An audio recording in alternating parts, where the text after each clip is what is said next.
Hi, this is Victor Bonke from Acquisitie. Today I want to talk about USPs, unique selling points. USPs related to cold calling. How do you use and when do you use USPs? In my tip today I want to talk about three things. First of all, I want to talk about how can you find your USPs, how and where to find them. Secondly, I want to talk about how to use the USPs when it comes to cold calling. And thirdly, I want to give you a short example. So first of all, let's talk about how can we find our USPs. What I see is that the larger the company, the more difficulties they have finding their USPs. And I want to talk about three things when it comes to how to find them. So my first suggestion is go ask your boss. Go back to the owner, the director of your company, and ask him or her, why is this company in the position that it is? Why was it originated? Why has it started? What was maybe the niche in the market that you thought you could fill with this particular company?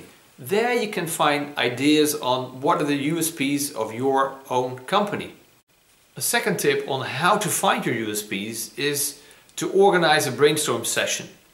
To get together with all your sales colleagues and maybe people from marketing, maybe the director, him or herself, and just brainstorm about what are the USPs that we see.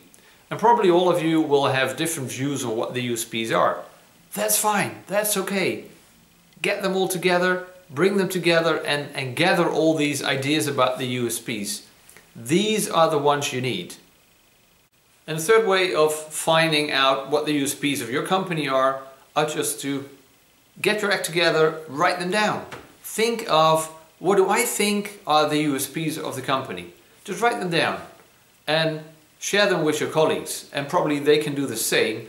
And if you share that, it's kind of like the brainstorm session but then in writing, but just share it with one another and you'll probably come up with a lot of USPs. And all these USPs, they could be of interest to you and they could be used by you when you do your cold calling.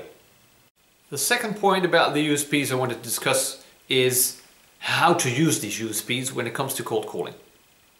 First of all, if you have found the USPs, just put them in a kind of a virtual imaginary jar. Just in a big jar where you put all the USPs in your head and think, okay, these are the USPs that I could possibly use.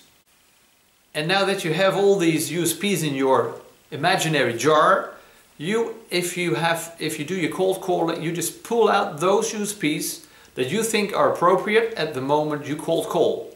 So that means it could be a completely different USP you're going to use when you talk to a large organization than when you talk to a smaller organization.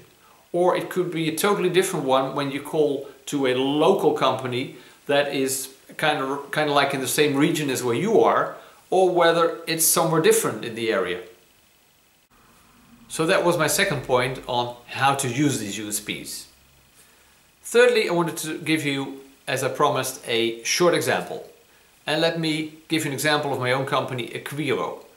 Of course, I give presentations, I give trainings on cold calling, and people ask me as well, okay, but what is your USP? Well, this is what I tell them. Of course, there are maybe hundreds of sales trainings bureaus in the Netherlands, but there are only very, very few that are specialized in cold calling.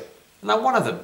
And that's the reason for me calling you and see if we can arrange an appointment. So that was my tip for today when it comes to using USPs, unique selling points, during cold calling. And if you like this tip, or maybe have a comment, please leave it here and hope to see you next time. Bye bye.